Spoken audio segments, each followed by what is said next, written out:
先了解，才就讀。中國的歷史源遠流長，綜合多元史料進行歷史研究，以跨文化視野，結合跨學科理論學習中國歷史，以及文化遺產、博物館學及藝術管理。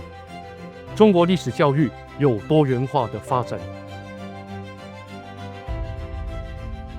中國歷史唔只係書本入面，仲可以親身感受，身歷其境。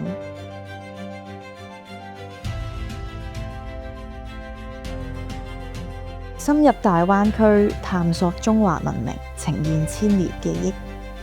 育才育己，文化傳承係我同你嘅使命。